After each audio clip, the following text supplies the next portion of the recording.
You're about to leave reality and enter the world of fantasy sports. Sports!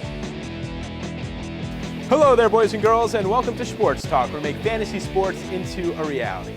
I'm your host, Rob Shaw, a part of the YouTube.com FANalyst program. Special thanks to our chief sponsor, Circuit City. All right, let's talk some fantasy football drafts because that's where we're at right now. And we're going to talk a little strategy, in particular, how to handle picking a defense. Now, a lot of people get excited because you're looking for sacks, you're looking for points allowed, interceptions, and fumbles recovered.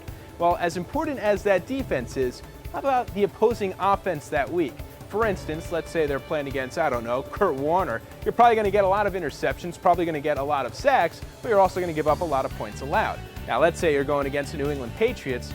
Oh boy, that does not look good. Not many interceptions, not many sacks, and you're going to give up a ton of points. So suddenly, I don't care if you have the best defense like the Steelers last year, you're going to get hurt when it goes against that best offense. Now, at the same time, take a middle-of-the-road defense such as New York Jets, Cincinnati Bengals, they're pretty bad, Cleveland Browns as well, and have them go against the Baltimore Ravens, the Miami Dolphins.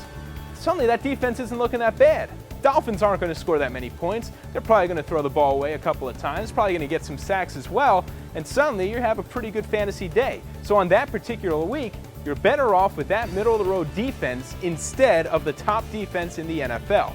So what does that mean for your fantasy draft? Very simple. Do not take a defense before the 13th round.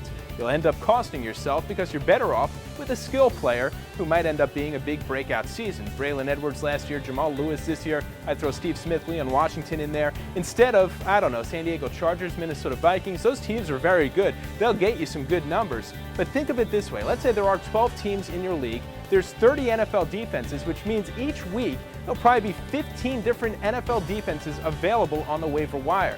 Of those 15, you should be able to find a pretty good matchup, a team going against a very bad one who's going to get you those interceptions, not many points allowed, and all the big numbers that you care about.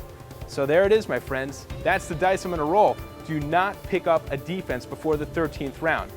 You don't believe me? Ask the people who picked up the Bears and the Ravens last year. Well, I'm Rob Shaw from Sports.com. Hey, may the sports be with you.